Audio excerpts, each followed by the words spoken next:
All right, it's Wednesday night, and it is Panther-Lair Show. So we do it every Wednesday night from 8:30 to 9:30. I'm Chris Peak from Panther-Lair.com. Glad you could tune in for the live show. I feel like I've talked to you guys a lot lately.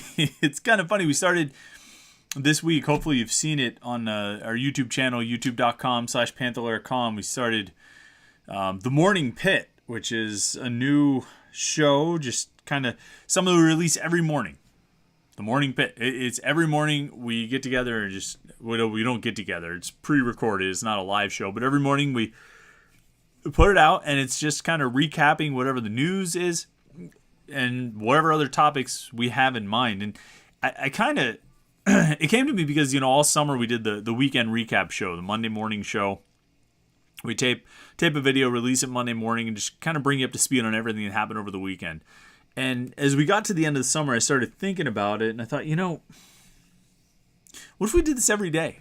What if instead of doing a Monday morning pitch show, what if we did it every day? Because a decent amount of people were watching the show. I mean, it was decent views and decent engagement numbers on the weekend recap show. And so I thought, what if we just do it Monday through Friday? You know what I mean? Put out something. It's not super long, 15, 20 minutes, 10 minutes, 25 minutes, whatever it takes. We'll just put something out Monday through Friday every morning, and people will be able to tune in and, just hear some Pitt talk for a little while, which I think, and I was talking to somebody about this earlier in the week, talking about this new show that we started, and they were like, it's just nice to have another segment of Pitt talk, another Pitt podcast, Pitt video, whatever, however you consume it. It's just nice to have another Pitt thing to listen to in the morning or in the afternoon, wherever you get around to it. And I think, the Pitt audience is out there, and I've long believed that, and the Pitt audience is dedicated, and the Pitt audience likes stuff about Pitt, and more than happy to provide it. So that's what we've been doing every day this week so far. I mean, obviously today's only Wednesday, so we've only done a handful of these so far this week. It's been the first week, and but it's been a lot of fun. I've really enjoyed it. This first week we've mostly focused on position reviews. I was going to call it position previews, but we're really reviewing what we learned off of each position in training camp so far. But the idea will be just sort of daily Pitt talk. And there'll be some topic stuff like game previews or maybe something in particular from the last game that stood out. When there's news to discuss, we'll discuss that. So obviously on tomorrow's episode, on the Thursday morning the Thursday episode of Morning Pitt, the August 25th episode of the Morning Pitt, we're gonna have some news to talk about, and certainly we're gonna talk about that tonight as well. But we'll talk about the news, and we'll talk about topics. We'll talk about where things are in the season. I think we'll have plenty of things to talk about. Certainly through the fall with the football season, I think through the winter and the spring with the basketball season, and then over the summer with recruiting. And recruiting will be part of it all year long anyway. So it's been fun here through this first week. Hopefully you've gotten a chance to check it out. If you have, I thank you from the bottom of my heart.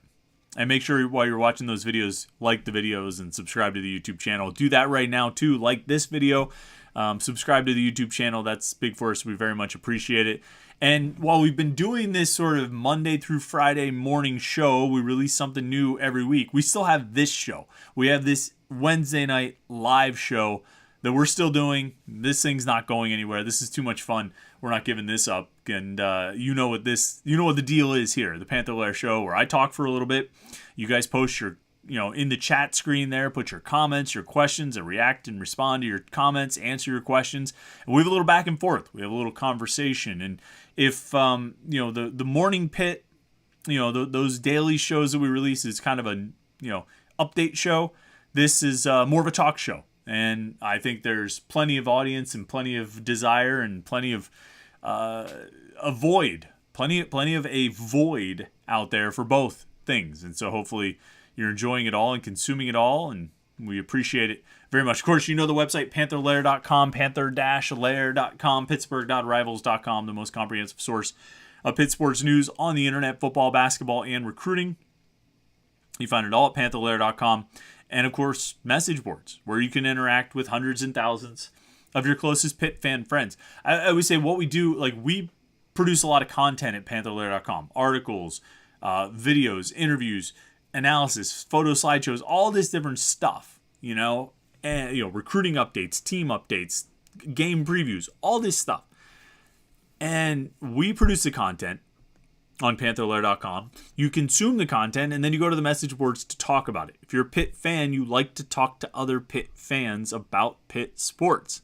That's the fun. That's the fun of being a sports fan, is talking to other fans about your favorite team.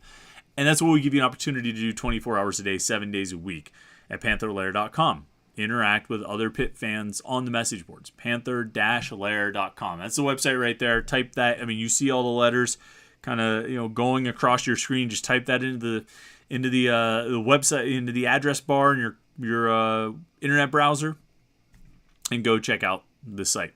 So that's all the introduction stuff. I do want to mention that morning Pitt show because it's very early. We just started it, so I'm probably going to pump that a couple times, but really appreciate the response and feedback we've gotten so far. Hope everybody gets a chance to check it out. And that is available as a podcast wherever you get your podcasts, Apple, Spotify, wherever it may be. But the news of the day, which, the news of the day that came out today, here on Wednesday morning, I think it was immediately met with a reaction of, well, duh, or we knew that was coming, or as expected. But just because news is expected doesn't mean it's not news. And of course, the news I'm talking about, Pat Narduzzi naming Kedon Slovis the starting quarterback. And I don't think anyone was surprised by that. And I don't think you were supposed to be surprised by that. I don't think it was some great secret. We've talked about it.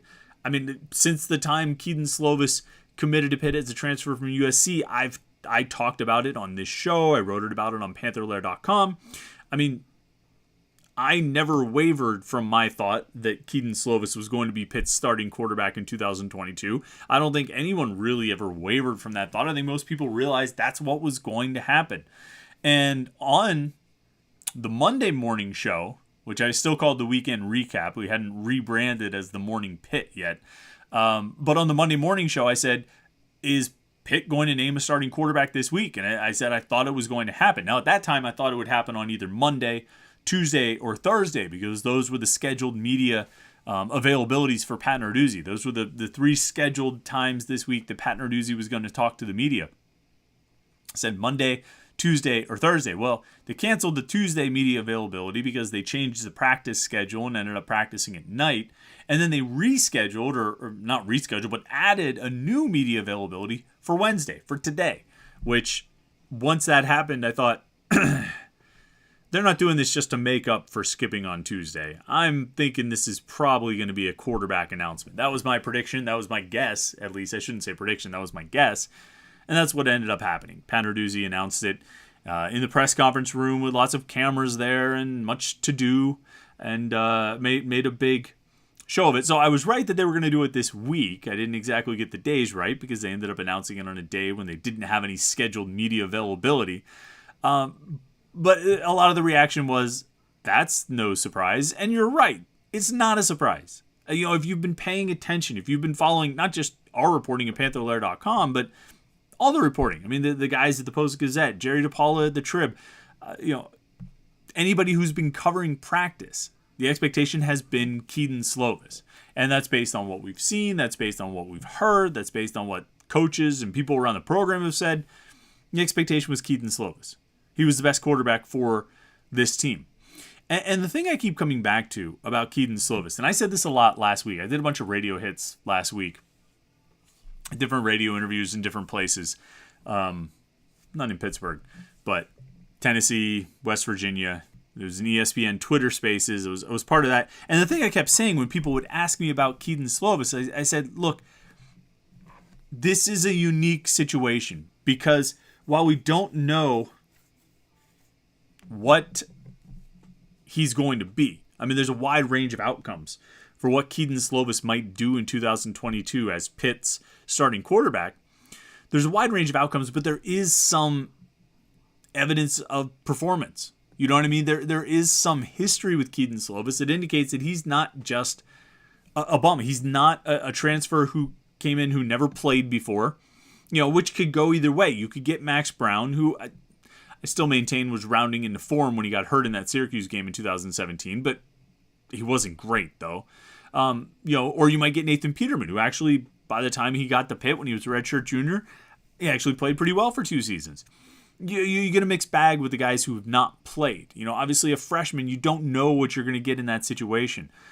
But Kedon Slovis is unique. Kedon Slovis is not Max Brown. Kedon Slovis is not Nathan Peterman. Kedon Slovis is not a freshman coming in out of high school. He's not a junior college transfer. He's a guy who has played and started and succeeded at the Power 5 level. He's played at a very high level, at the highest level of college football, in the Pac-12. He goes out as a freshman and throws for 3,000 yards and 30 touchdowns and 9 picks or something like that. He's second in the Pac-12 in passing yards per game, second in, I think, passing touchdowns, second in passing efficiency. I mean, he's one of the best quarterbacks in the conference. He's the Pac-12 Offensive Newcomer of the Year. A year later, 2020, a shortened season due to COVID, but he leads the Pac-12 in passing yards per game, passing touchdowns. I think he's second or third in passing efficiency. He's a first-team all-conference performer. And he heads into his junior season of 2021 with as a Heisman, there's preseason Heisman talk, NFL draft potential talk. And he suffers some injuries, and Jackson Dart plays pretty well, and he ends up splitting time with Dart and ultimately being behind Dart, which, when it came down to it, became a moot point, considering that USC hired Lincoln Riley, and Lincoln Riley brought Caleb Williams to USC. And now Dart is gone to Ole Miss, and Slovis is gone to Pitt. And so this is a unique situation. This is not the quarterback who's bouncing around trying to find a home, trying to find a place where he can play. This is not the quarterback who's leaving after 2 years because he doesn't see a path to starting. This is a quarterback who did start. This is a quarterback who did succeed. This is a quarterback who did play well. And so while it'll be, foolish to guarantee anything about his performance this season, I think there's every reason to feel far more bullish about what he could do compared to what Max Brown was going to do, or compared to even what you expected out of Nathan Peterman. If you're thinking about other transfer quarterbacks that Pitt has brought in, hell, if you want to go back and look at Kenny Pickett and what your expectations were for Kenny Pickett when he arrived at Pitt, there's a whole lot more evidence to support the idea of Kedon Slovis being good than there was to support the idea of Kenny Pickett being good, simply because Kenny Pickett hadn't played in college before he got to Pitt. This is a guy with 3 years of college experience at the Power 5 level and playing well and succeeding there. And this is less a reaction to the news of Kedon Slovis being named the starter and more just sort of laying down my thoughts on what he can be for this team. Now, you know that I've said a million times that he's the deciding factor here, that he's the reason this team either goes back to Charlotte or back to 8 wins. It's going to come down to the play of the quarterback. The quarterback's going to be the difference maker. And I mean, for evidence of that or support of that, you need to look no further than last season when the quarterback was the reason they won 11-3 or 11-2, because that quarterback only played in 13 of the games. And I've talked about that a lot. And I've talked a lot about Kedon Slovis being, the key to this season and his play. If it's, average is not good enough, it has to be good. I don't even know if above average is good enough. If your rating scale goes like, all the bad ones, the poor, below average, poor, bad, you go up to average, right in the middle, and from there you go above average, good, great. Well, I guess that'd be the 3 levels. If average is the middle, from the bottom you'd be bad, poor, below average, and then average, and then above average, good, great. Kenny Pickett was at great last season. Kedon Slovis needs to be at a minimum of good this season. And if he is, then they should be back in Charlotte this year, barring some other weird things happening. That's how important he is. And like I said, tying this back to what I was saying about the history and the precedent and the evidence and the performance. I mean, Kedon Slovis has been in that good to great range throughout his college career. So I think overall, it looks like a pretty positive thing for Pitt. as it as it relates to Nick Patti, or on the topic of Nick Patti, I should say, utmost respect for Nick Patti. Pat Narduzzi has utmost respect for Nick Patti. The players on this team have the utmost respect for Nick Patti. I have the utmost respect for Nick Patti. I think Kedon Slovis has the utmost respect for Nick Patti. And I think he deserves every bit of respect and props and flowery praise that he gets. He deserves all of it. I mean, he should have all of it. Because that guy has slaved away for this program for 5 years now. He's coming into his 5th season. He has worked tirelessly. He's been a backup for his entire career.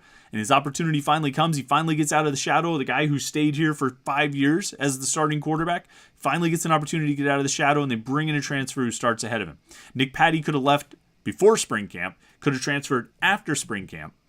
And I think we probably look at it and say, well, Pat Narduzzi didn't name a starter, so Patti probably felt like he still had a shot. I have to think that he looked at the situation and saw, here's a transfer they brought in. They specifically brought this guy in to compete with me.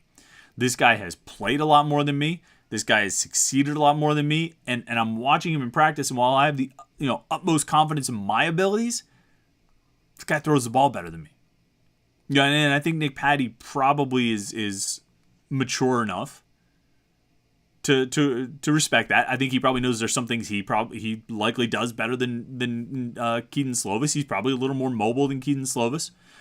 He knows he's got the respect of the players in the locker room, maybe a little more than Kedon Slovis, just due to the shared history. But he saw all that and didn't leave. And I don't think he stayed, just because Pat Narduzzi hadn't named a starter.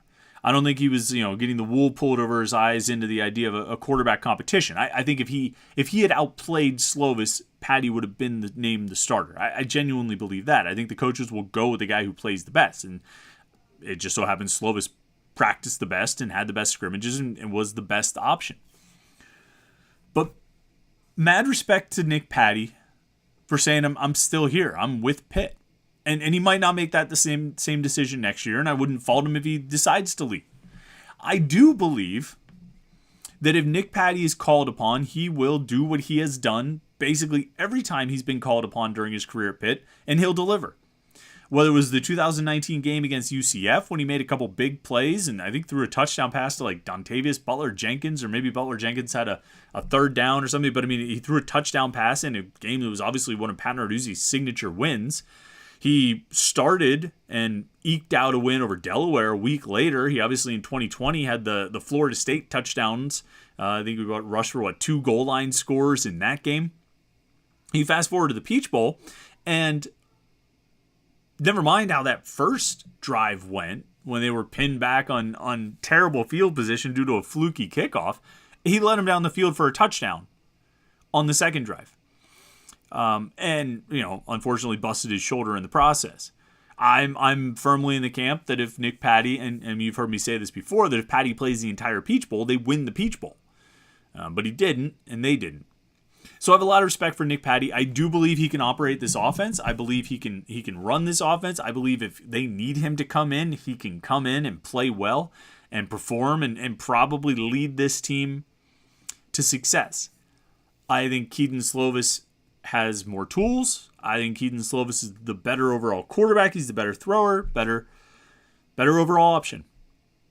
And gives them the best chance to succeed in the passing game, to stretch the field and attack, go vertical, and just be that much more dynamic. I think he's got an NFL arm, which I don't think is the case with Nick Patti. And I think that's probably the separator. Pat Narduzzi talked about consistency, talked about accuracy, talked about not turning the ball over as all these things that were in favor of Kedon Slovis, and I believe that. But I think in addition to just sort of those baseline things, I think he's got the ability to push above and push this offense and push it further this season. There's a mosquito flying around during this right now. It got me on my hand, and my hand is itchy as all get out, and I keep thinking it's only one. It's only one. So I'm keeping an eye. If you see me all of a sudden start twitching, it's because I think I almost caught the thing. But he's around here somewhere.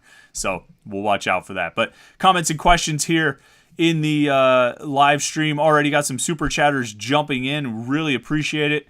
RJCman38 is a super chatter. He says, we have a run game that opens up a pass game. And that's a big part of...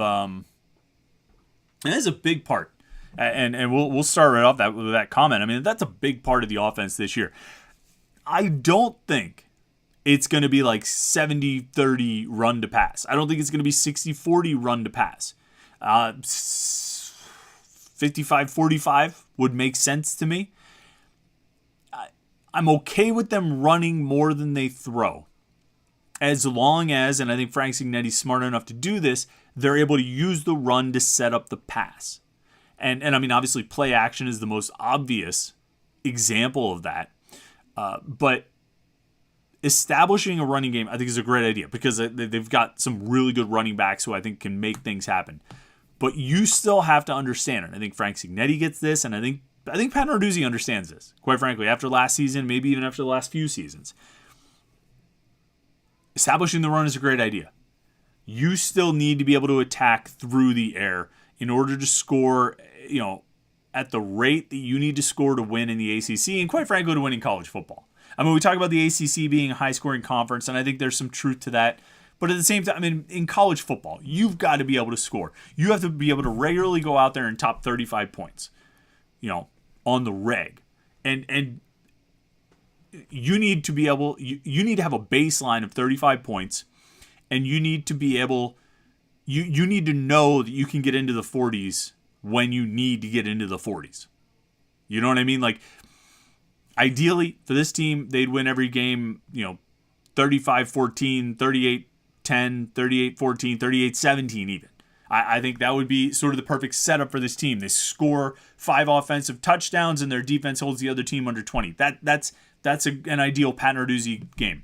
But you need to know, you need to have the confidence, and you need to be able to back it up, that you can get into the 40s when the game calls for it. Because your defense is probably going to break down more than your offense. I mean, particularly this defense. We know that. This defense gets beat a couple times a year, and you're going to need to be able to score in the 40s. You're going to need to be able to get 42, 45, 48. It's going to happen. And they were able to do it last year. And the reason they were able to do it last year is with the pass. Now, there's somebody who said if you run the ball better, you possess the ball better, you have longer time of possession, you keep your defense fresh, you wear their defense out, and you give their offense less opportunity to score. And that's fine. That's good. I like it. I like the concept. It makes sense. But the other thing that makes sense to me is the idea that you got to go out and bang a lot of points. You know what I mean? You got to be able to get to the end zone a lot. And that's going to give you the best chance of success. I'm not too concerned in general terms about scoring too fast. You know what I mean? I'm not too concerned about that. Situationally, yeah, there are times when you need to take some time off the clock and take the air out of the ball. For the most part, outside of those, let's say about 6 to 8 minutes in any given game, usually at the end of the first half or the second half, combined total of 6 to 8 minutes, the other 52 to 54 minutes, you need to be able to score. I'm not worried about scoring too fast. I want to establish the running game so that you can be more balanced. You can take, draw the defense back a little bit, get the defense on their heels a little bit so they can't just tee off against the pass all the time, make play action a real weapon again. All those things are great, but you still need to be able to win with the pass. And if this team does succeed, they're going to be winning with the pass. I just think that's where college football is nowadays.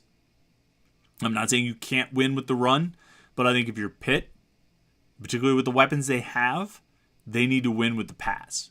They can use the run to set up the pass, but they need to still win with the pass. Just a little more balance than they had in previous years. Glovebox23 is a super chatter. We appreciate you. Listen, if you want to be a super chatter, make sure you get your comment read or your question answered. You can click that little $ down at the bottom of the chat screen there. We do our best to get to all the questions and comments the best we can, but we do run out of time sometimes. We're almost a half hour in already. But you click that little $sign down there, throw a couple bucks to the podcast, support us a little bit. We really appreciate it. And we'll definitely make sure we get to your comment and question. So Glovebox23 says, Chris, enjoy the show. Pitt grad here in CLT. I assume that's Charlotte. I'm not going to, I assume, right? CLT, Charlotte. Love the lack of respect for this year's team. I think that will keep them sharp. It's interesting about that, the lack of respect for this team. With the rankings, I think they were 16 in the coaches poll, 17 in the AP poll, preseason poll. It's interesting. I mean, first off, I would say that's where I thought they would be. I think if you go back and, anytime we've talked about preseason rankings for this team or where we expect them to be, I said I thought they'd be in that 15 to 20, 16 to 20 range.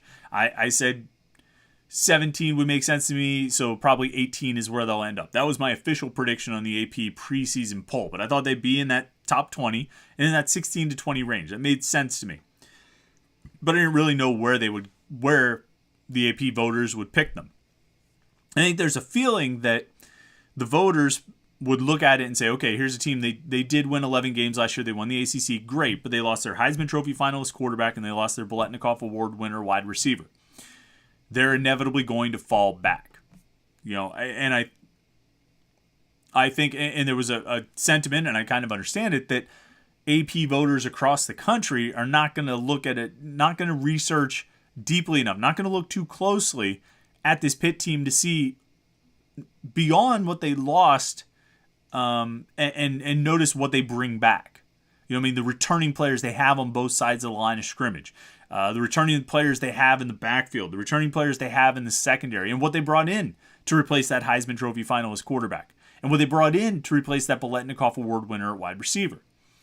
And so there was a common thought that, and I agree with it, that an AP voter in Sacramento or wherever, or Phoenix or Minneapolis or, take your pick, Little Rock or someplace, they're not going to look that closely. And I kind of felt the same way. Even though they all seem to take it very seriously, I didn't think. I thought they would just notice that Kenny Pickett and Jordan Addison were gone, so this team must fall back to the pack. And so with that in mind, this team, the fact that this team checks in at number 17, remember they finished last year at 13 in the AP poll. And so in the minds of the AP voters, this team lost, again, a Heisman Trophy finalist quarterback and a Biletnikoff Award winner wide receiver, and only dropped 4 spots. Now, you talk about lack of respect, and I think the players might take that as a lack of respect, that they're only number 17, they're not number 5 or something like that. But I'll tell you, I think that's a tremendous show of respect for the roster that's returning, and the roster that's been assembled, and the program that's been built by Pat Narduzzi. It's a tremendous show of respect for the success they had last year and the likelihood of repeating that success. Again, they were number 13 in the final poll, which I thought was a fair ranking.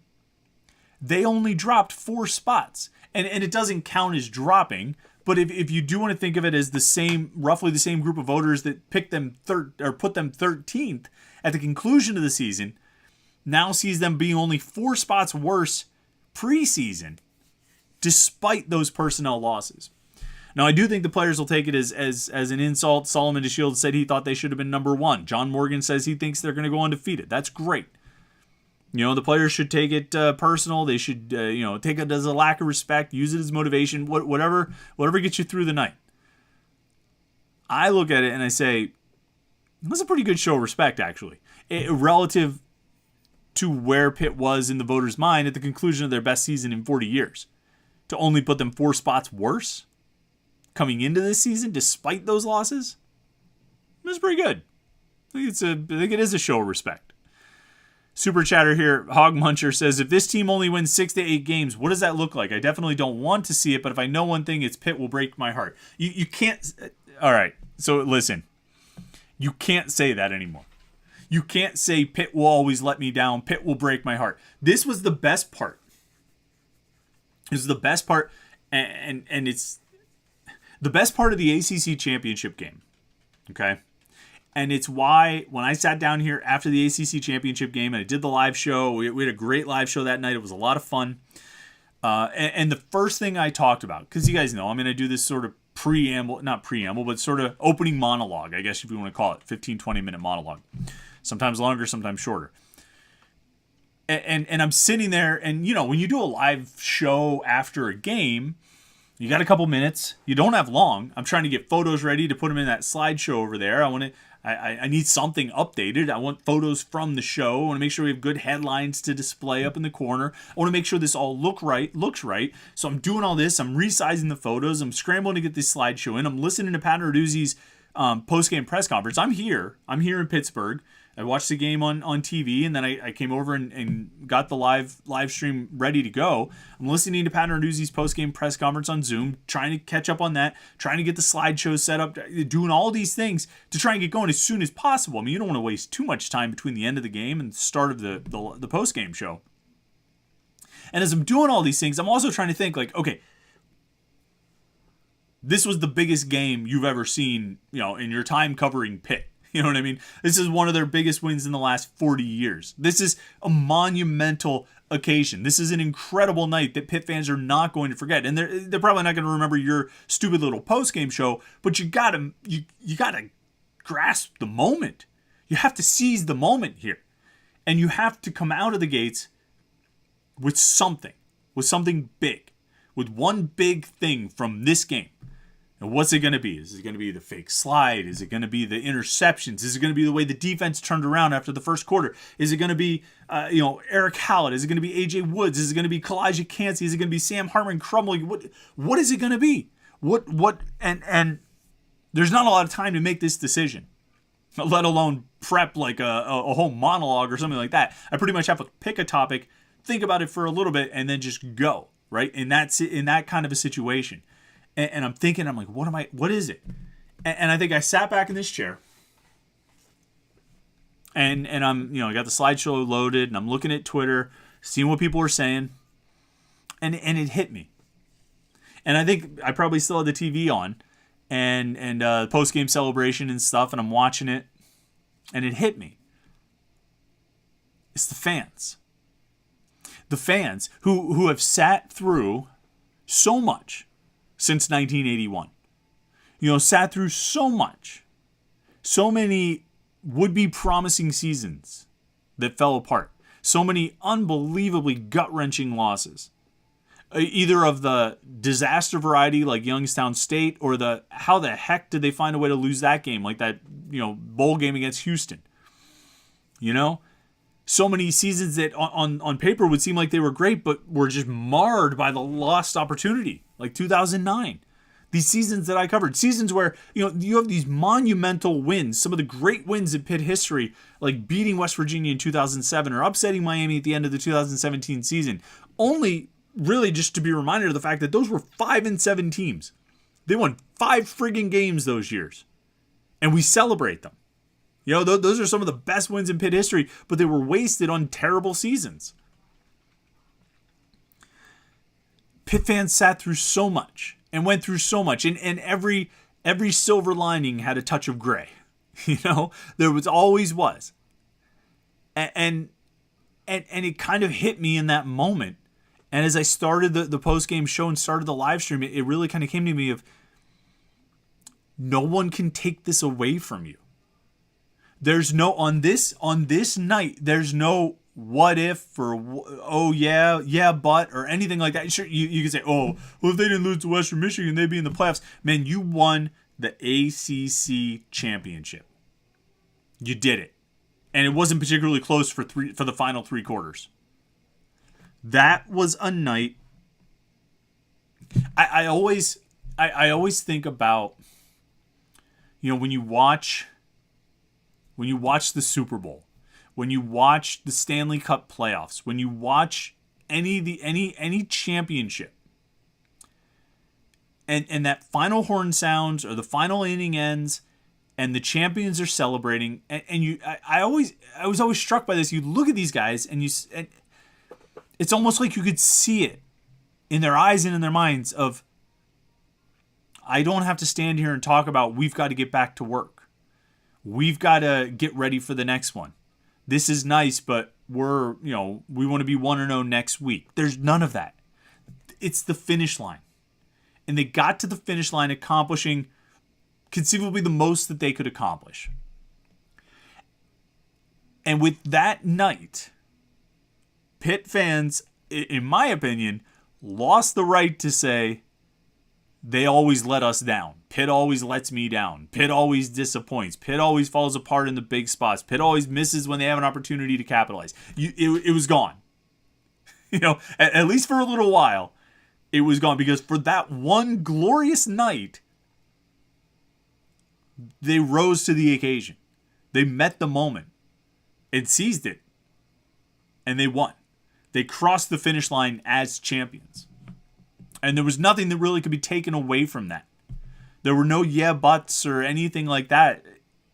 They won. And so, Hogmuncher, you're to your question there of Pitt. If I know one thing, it's Pitt will break my heart. You can't say that anymore. It's not a 100% anymore. There's one exception, and so you lost the absolutism of that sentiment. To your other question, if Pitt only wins 6 to 8 games, what does that look like? I mean, it's a major disappointment. I'm going to put out my official prediction or formal prediction on Friday in the 3-2-1 column on what I think this season will be. So, I mean, you can probably guess what I'm going to say. But if they only win 8 wins, I mean, that's why I use 8 wins as sort of when I keep. I keep saying this season is either back to Charlotte or back to 8 wins. And obviously there's wiggle room in between those two. But I cite 8 wins because that's the absolute floor. This team can't win less than 8 games. If they win less than 8 games, multiple players had multiple arms fall off. I mean, it's not conceivable. This team is too good to win less than 8 games. 8 wins is the floor, and it's a disappointing floor. It has to be above that. And it's hard to see anything less than 8 happening. If that happens, I mean, yeah, it's a major disappointment. And I'm sure people will be calling for Pat Narduzzi's job after each of the 4 or 5 or however many losses they have. But I don't see that happening. I think this team wins more than 8. They should win more than 8. And that should be the expectation, is winning more than 8. All right, let's get into some more comments and questions here. CD says, good evening, Chris. I really enjoy your content. I appreciate that. We're really trying to step it up a little bit more as we go into this season with the video content. And obviously, in addition to everything we do on Panther-Lair.com, which we do a whole lot there. And as I pointed out on the message boards, I think today or yesterday, all these extra new video features, they're not replacing the written content. The written content's going to be there. It's always going to be there. It's in addition to. It's an addition. It's not a replacement. Kyle Peterson says, Chris, picked up your book on the 13-9 game just in time for the Backyard Brawl. Really enjoyed your insight on the significance of the game and the added context of the 2007 season. I appreciate that, Kyle.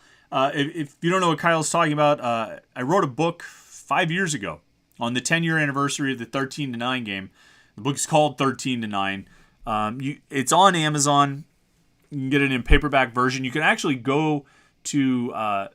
our friend Dejan Kovacevic has the DK Pittsburgh Sports Store on 5th Avenue downtown. I think it's like 224 5th Avenue. But you can buy the book there. You can buy it in person. You don't have to order it from Amazon. And actually, you should check out DK's shop. It's a really cool spot. He's got a lot of cool stuff in there. My kids really like the $200 chess set that's all Pittsburgh buildings. My kids came with me when I went down to drop some books off. And they spent the rest of the time wandering around downtown looking at the various buildings to see which one was the king and the queen and the bishop and the rook. And it was fun. But, yeah, you can get the book there. There's a misconception that the book is just about the 13-9 game.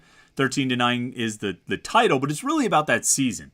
Because that was a season where Pitt was, faced a lot of adversity from the start of training camp all the way through, and they battled through it, and those kids stuck together and really kind of I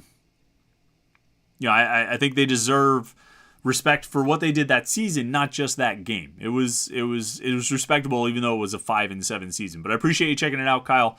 recommend everybody take a look at it. It's a short book. It could probably be 3 times as long as it is. I think there's enough stories and context to fill out much more than what it ended up being. But quick, easy read for you to get through between now and next Thursday night. Bryant Wagner says, over-under on the number of years before we see another offensive lineman score a touchdown. Huh. Well, that's an interesting question. When was the last time? Stefano Millen? 2018? Has anybody done it since then? I don't know. I'm sort of, I like goofy trick plays. That's always fun and stuff. I would much rather see Izzy Abanikanda or Konate Mumfield score another touchdown before I see... whoever, Carter Warren or Gabe Hoy. I mean, you need a really athletic guy. I mean, maybe a Gonsalves or a Branson Taylor could do it. I'd much rather see those guys just block for Abanikanda and give Kedon Slovis time to throw to, actual skill guys. Daily Siren Testing says, any chance you could talk more about our punter? Yeah, Sam Vanderhaar is the punter. He's going to be the starter. It seems like there's not really a competition there. It seems like Vanderhaar's the guy, and they're going to have to live and die with that. It's going to be interesting to watch. He's a freshman. He's a guy playing American football for the first time in his life after playing Aussie rules football. Kirk Christodoulou followed a similar path and ended up being really good. It just took him a little while to get there. He redshirted and then had his growing pains through his first couple seasons. But I don't know. I don't know what to expect out of Vanderhaar. I'm still looking to see him boom some long, deep punts. Christodoulou could get serious hang time, serious distance. I'm still looking to see Vanderhaar do that. I know some people talked about Vanderhaar being sort of ambidextrous and kicking with both legs. So we'll see how that plays into it. That's been brought up on the message boards a few times. Some people have seen that. We'll see. I think they might do some different things with him, more than just sort of traditional punting because that's his background, just more than traditional drop back punting. But I also thought they might do more of that with Kirk Christodoulou, and it never really came to pass. So I don't know. I guess just score so frequently with your offense that you don't have to worry about field position being a factor. That's my best advice. You don't have to worry about your field goal kicker and your punter if you just score a lot. You know what I mean? If you get into the red zone with, a fair amount of frequency and you score from the red zone, score touchdowns from the red zone more often than not, you'll be in good shape. Let's see. S-Max says, which freshman wide receiver gets more snaps, Chewabuko or Addison Copeland? I don't know. I really don't know. I don't know which one of those guys is ahead of the other. I could see Wabuko getting some special teams work, but I don't. Even then, if the top five receivers, Konate Mumfield, Jared Wayne, Bub Means, Jalen Barden, Jaden Bradley, not necessarily in that order, although I think Mumfield is number one. But if those top 5 receivers stay healthy, I don't think you're going to see much of Chewabuko and or Addison Copeland. I know everybody loves Wabuko's speed, but he's still a freshman wide receiver. And Jalen Barton's pretty fast too. And he's in his, he's a third-year player. He knows a lot more about the college game than a freshman, just by nature of a guy being a freshman. Addison Copeland's been here since January, so he knows the offense a little bit better. He's got more experience in the offense. Maybe he would be a little more ready to play. But, even then, you have your top 5 guys, and I think those top 5 guys are the one you're going to see on the field more often than not. Pitman Zach 94 says, I personally believe Slovis will explode this year and the offense will be top 20 in all of NCAA. That would be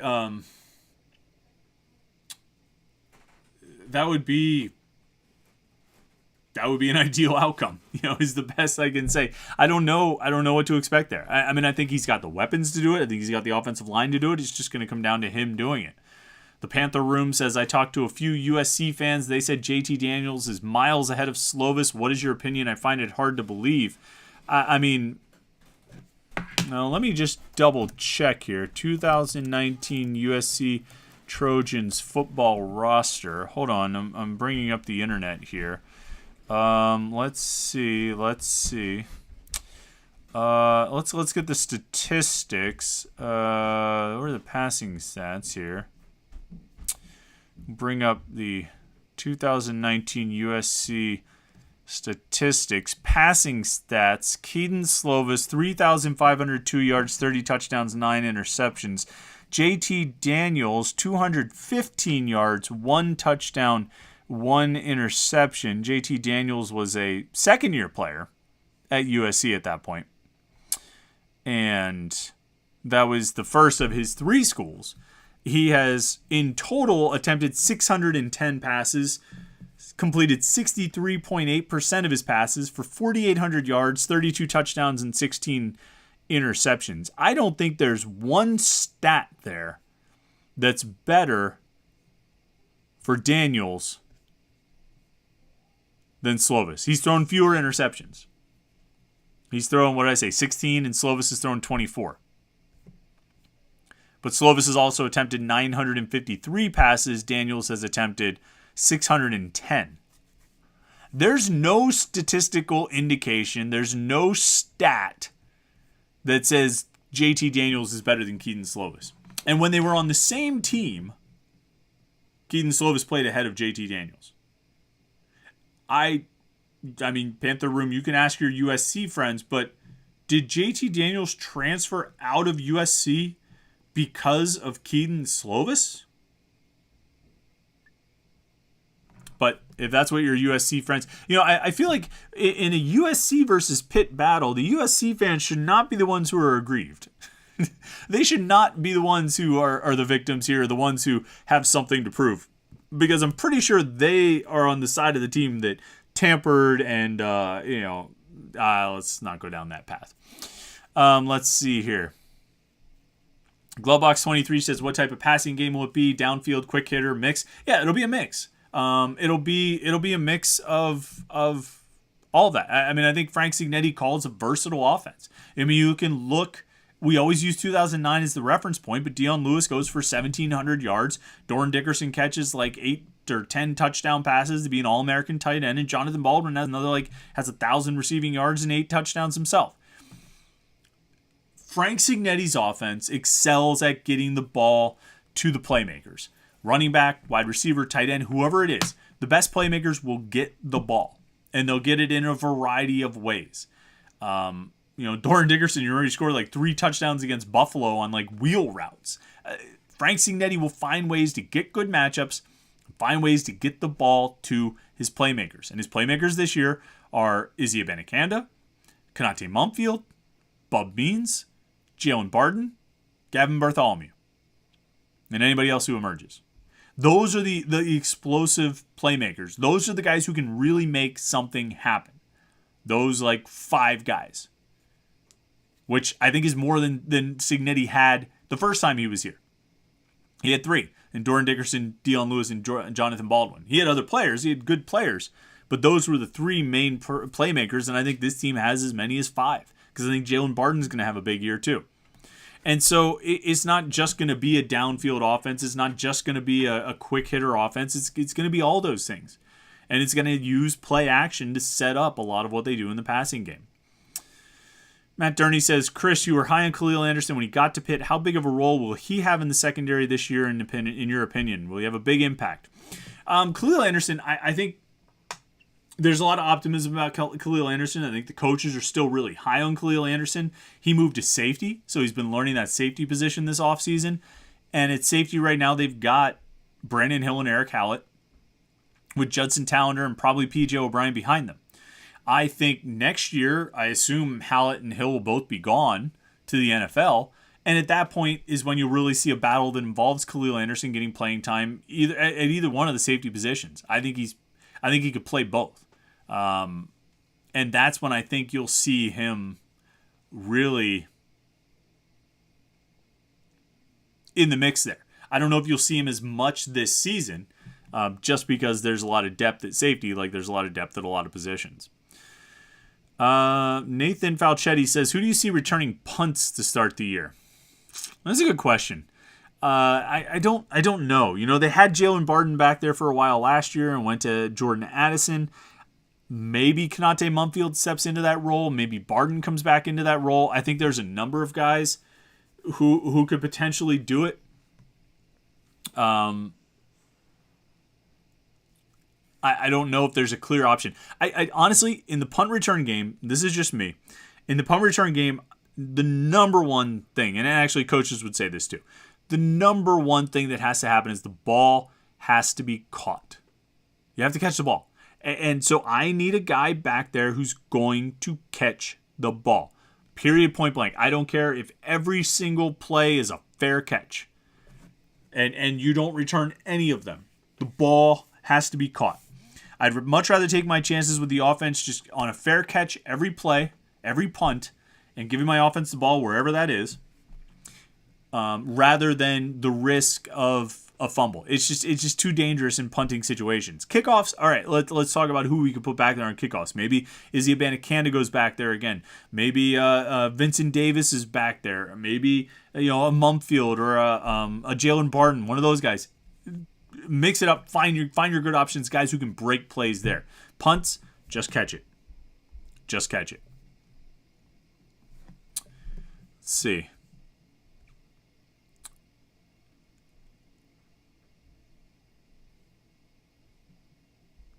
Scrolling here, seeing what else everybody's talking about. There's a lot of conversation. You guys are talking a lot about West Virginia.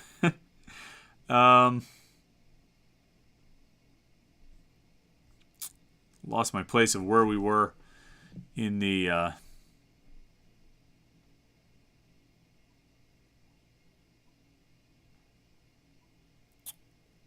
Alan Olive says, I think they'll be better than last year regardless of record. They could have lost to North Carolina, Virginia, Tennessee, and they lost to Western Michigan and didn't look good against Miami and lost to Miami again.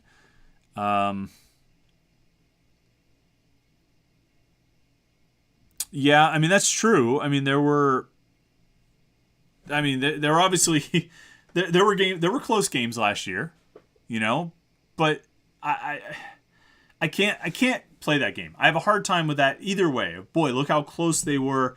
Boy, look how close they were in losses or look how close they were in wins. I mean, ultimately, who comes out with the most points? Sure, they had to go to overtime against North Carolina. They got shut out in the second half and had to go to overtime against North Carolina. The most prolific, productive, high-scoring offense in Pitt history got shut out in the second half and had to go to overtime against North Carolina. But guess what? They took care of business and they made the plays in overtime to win the game. Virginia, it's an interception. Jordan Addison pulls the ball away from the guy. The play should have been ruled interception with Jordan Addison forcing and recovering a fumble. And that's how they put that game away. So, wow, that game was close. They could have lost that one. They could have, but they didn't. Because good teams find a way to rise to the occasion and win. Good teams find a way to win even if a game is close. And that's what last year was. Pitt was able to win last year because they were a good team. And that's what I would expect from this team again this year. Not every game is going to be a blowout or cakewalk. They're going to have close games. It's not going to be easy to beat Tennessee. It's not going to be easy to beat Miami. It's probably not going to be easy to beat North Carolina on the road. Virginia is going to be a challenge on the road. These are good teams. You know what I mean? They're going to be a challenge. But if Pitt is a good team like we believe they are, then they need to be able to come out on top. And so close games, tough games, close games and losses, close games and wins. It all comes down to who wins and who loses. Who wins and who loses. Byron Flex says, fast forward to 2023. It's a total rebuild. Yes, could be ugly. Yes and no, Byron. So, I mean, you look at it, and I would highly recommend you check out our Morning Pit, Byron, that we released on Wednesday, earlier today, released on Wednesday morning, where we broke down the offensive line. Because it is, you are going to lose Carter Warren, Marcus Minor, Owen Drexel, Gabe Hoy. Those guys are done. They can't come back again after this season. So that's 4 starting offensive linemen. But you are bringing back Jake Cradle. You're bringing back Blake Zabovic. Well, you can bring back Jake Cradle and Blake Zabovic. It's up to them if they want to come back. Presumably they will. Mac Gonsalves comes back. Ryan Jacoby comes back. Branson Taylor comes back. Ryan Baer is back. There's a lot of good offensive linemen in the depth of this group, not just the experienced starters, but in the depth. And it's going to be a rebuild in terms of needing new starters along the offensive line, but I think you're going to have a bunch of guys who get experience this year and guys who are pretty talented linemen in and of their own right. And so a rebuild, yes, but is it going to be ugly? I don't know. At running back, I think Izzy Abanikanda goes to the NFL, but Rodney Hammond is still really good. At wide receiver, I think almost every one of those guys in theory could come back, and only a handful of them could leave, even have the option to leave or come in near the end of their eligibility. So I think you'll get a lot of guys back there. Gavin Bartholomew at tight end has another year. Defensive line, yeah, you're going to lose seniors. Seniors are going to go, but they built up the depth so well, I think that they should be able to carry that on. I think next year is going to be a year where you're going to see some of that depth that they've recruited, some of the recruiting wins that they've had over the past 5 years. You're going to see them come to fruition because the depth is going to carry over. That it will. There's a chance that it'll feel more like a reload than a rebuild. I think that's very possible, and it's not necessarily going to be ugly.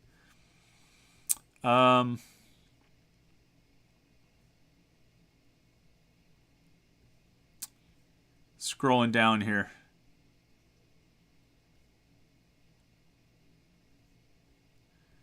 XMarks97 says, Chris, you see these guys in person. Is there anyone who's much larger or smaller than what they are listed on the roster? I don't know.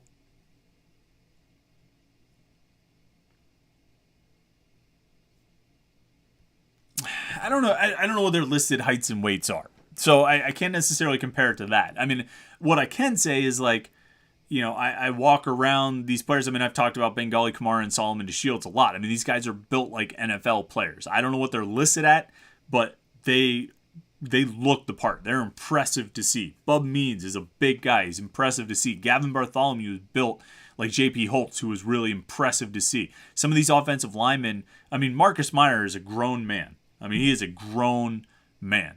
Ryan Baer is huge. Matt Gonsalves is a big guy. The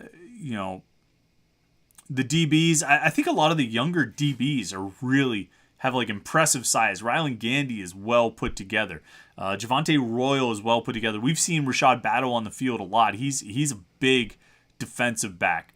Again, I don't know what they're listed at, but those guys would stand out to me as being pretty impressive size-wise.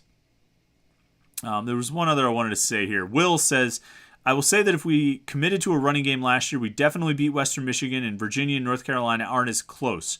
Too many 3-and-outs despite the prolific scoring. Yeah, those will be the kind of games, it will be interesting to see. Let me say this again. You got to throw to score points. You're going to have to be able to reliably get into the high 30s and potentially into the 40s. On a consistent basis. You're going to have that potential. You're going to have to be able to do it. And to do that, you have to throw. But I mean, there is value in having more balance in the offense. There is value in having an established running game that can eat up some of the clock, keep your defense on the sidelines. Because, look, a reality of this team has been, and will continue to be that the defense can get beat. All right, and I mean, we've seen it every single year under Narduzzi that there have been games or stretches in games when the defense gets beat. It's inevitable. It happens. It's part of it is the structure of the defense. Part of it is just a game of football, and sometimes guys are going to score touchdowns on you. When that happens, now, I mean, two sides. One, when that happens, you got to be able to score in response, and that's going to take the passing game. But two, you can minimize the opportunities for the opponent by running the ball more effectively. And I think there is truth to that. This still needs to be a team that is known for its explosive passing attack. And I think they can with the quarterback and the linemen and the receivers and all that. But they also can be known for having a balanced offense and being really dangerous sort of in both areas, run and pass. All right, I think that's just about wrapping up for tonight. Got a good hour in here. It's been a lot of fun to talk to you guys, as it always is. Remember, we do this every Wednesday night. Next week, we're actually going to move it to Tuesday night. We're going to do it next week on Tuesday night since the game is on Thursday. We'll give us a little two-day lead time on the Backyard Brawl. The game is on Thursday night, so we will do this show next Tuesday night at 8:30. So I'll tweet that out and talk about it a lot on the Morning Pit. And make sure you're watching the Morning Pit. Every morning we release a new video, new podcast. It's on the podcast feed. It's on our YouTube channel. Every morning we're talking about Pitt stuff for 15 or 20 minutes. I mean, what better way to start your day than Pitt talk? So the Morning Pit, every morning on youtube.com/Panther-Lair.com. Like this video, like that video, like all the videos. Subscribe to our YouTube channel, youtube.com/Panther-Lair.com. And as this season gets going, you're going to want to be a part of it right here, Panther-Lair.com, Panther-Lair.com, Pittsburgh.rivals.com. It's the best source of Pitt sports news on the internet. That's all I'm going to say about it. If you want Pitt sports news, if you're a Pitt fan, go to Panther-Lair.com. It's simple as that. Thanks so much for tuning in tonight. Thanks so much for watching this whenever you watch it or listen to it, whatever it may be. Thanks everybody in the chat today. Great comments, great questions. It's a lot of fun, as it always is. And we'll see you Thursday morning with another Morning Pit. And then we'll talk to our next live show next Tuesday night at 8:30 with the Panther-Lair Show. Have a great rest of the week. Have a great weekend. We'll talk to you again soon.